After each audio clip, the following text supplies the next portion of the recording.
Well, it took a while to get here, right? I mean, Yeah. Seems like it's been a bit since you earned the spot. So, how do you feel that now that you're here? Yeah, it was a long time coming. It feels good, to be honest. As you said, it was long time after I won the Contender Series and got the contract. So supposed to fight at March, then July, September, everything postponed and cancelled due to Corona, and here we are now. Was it all? I was curious because I know obviously coronavirus at first in March, especially. Were all the changes along the way? Was it all COVID related, or did you have any like injuries or anything? Is it just? March was COVID, as you know, and then at July, when I was supposed to fight at Fight Island, the first series of events, I was tested positive on COVID, and I don't know, I was a bit shocked and surprised, to be honest, because I had no symptoms, no illness, nothing. I was perfectly healthy, felt good. I was really shocked. We even trained, me, my coach, and my sparring partners. Actually, partner, it was one guy. We trained alone outside the group, you know, and my coach tested negative, I tested positive. So then after a couple of days, my girlfriend tested, my dad tested, they both negative. So I think that was something. Well, so you think maybe it was like a false test, really, or a false positive, I should say? I think those tests aren't reliable as much, you know. So it was a bit stressful when we tested for this event. I was like jumpy, and it was stressful, to be honest. So this time, I mean, how frustrated, how difficult? Because right, I mean, you work to get into the UFC, you make it, and then this pandemic things happen that you could never predict. I mean, how difficult was that to kind of keep your focus? I mean, we trained all the way, you know. After Contender Series, we knew the event was where I was going to participate was coming fast, and I was, you know, training all the time. So I would say longer than a year I'm in like fight camp. So it's a bit hard, you know, but we managed to keep our cool, and we're here opening the main card. So yeah, that also feels very nice. I know you would have preferred to fight in between then and now, but I mean, do you feel like you've added things to your game? Do you feel like you've been able to kind of use this time in a positive manner? Well, as I said, I kept training. I didn't took no days off, and I think it was positive on my, you know, whole game, and I think it was at the end it's good for me, you know. This is a great opportunity, and again on Fight Island, it's good, you know. Very cool. Talk about the matchup itself. Did you know much about Dequan, or I mean, what did you know? Of course, before the contract, I didn't know much about him, but after that, we looked up his fights at the UFC. He obviously had 3 fights, 3 losses, but those were close calls. You know, he stood there pretty good. You know, and I believe we studied good. I believe we made a good plan. Nice. Good game plan. And last thing for me, I mean, obviously this has been a long time coming, making this debut. So what's the goal here? I mean, is it just come in here and get a win and get that under your belt, or do you feel like you want to, you know, make an immediate splash, get people talking about you right away, thinking, you know, you're the next big thing? I believe I've proven with my previous victories and fights that I'm a good fighter, and that people should talk about me because of that alone, you know. But I'm trying to keep my focus on this fight, and, you know, as I said, it was a long year, and I just want this to turn out perfectly, you know, for me. And when that is over, we will see what's next for me, you know.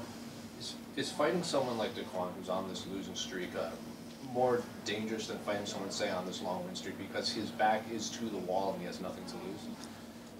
Well, I'd say he has a lot to lose, you know, because victory over me would probably get him a new contract, and if he loses, then, you know, he's out, I guess. But my previous opponent also was in a similar situation, and I don't know, I would say he was a bit more dangerous, but not as versatile as Dequan is, you know. But I'd say I don't want to, you know, think less of him or anything in terms of his game plan, and sports-wise, you know, I'm going 100% in that fight, no holding back. one of your previous fights before the UFC when you defeated Michel Pereira has become very popular amongst the fans and in the UFC. Was it frustrating as all to watch him get all of these fights while you're on this layoff and he's becoming so popular knowing that you had beat him already? To be honest, no, it's kind of interesting. I must say I became something of a fan, you know. I'm glad that he's doing well, and of course I'm going to try to get there as soon as possible, but you know, I must say I feel, you know, good that he's doing so well. Serbia isn't really known for mixed martial arts. What are the biggest names over there? I know that some of the Russian fighters were popular, let's say Federer back in the days. Yeah. What's the situation like right now? Well, in terms of popular fighters there, as you said, Fedor and Mirko Krokop Filipovic, they are like the biggest names there. Everyone knows about them. But in this modern era of MMA, of course, Aleksandar Rakic, who fights under Serbian flag, he has made, you know, a big success, you know, in his career. And there are also a couple of new guys, Alex Akamor, who fights out of where is it? Ohio, I think. Now Dusan Medic, you know. There is Stefan Sekulic, who is also living close to me, and he is my training partner for this fight. You know, he's also a great fighter. I don't know if I missed anyone, but yeah, I think that's all. So MMA in Serbia is like everywhere in the world. It's growing, but it is, you know, it's going up. That's a good thing. People are becoming more aware of the sport, and I feel like this victory would like skyrocket that popularity in Serbia. So football is definitely #1 sports in, unfortunately. In Serbia. Even like water polo. Yeah.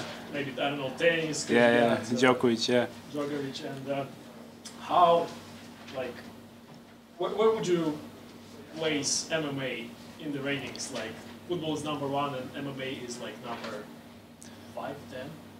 I don't know, to be honest. Probably like 5 or 6, but I would like to be Novak Djokovic of MMA in Serbia. Yeah, that would be nice.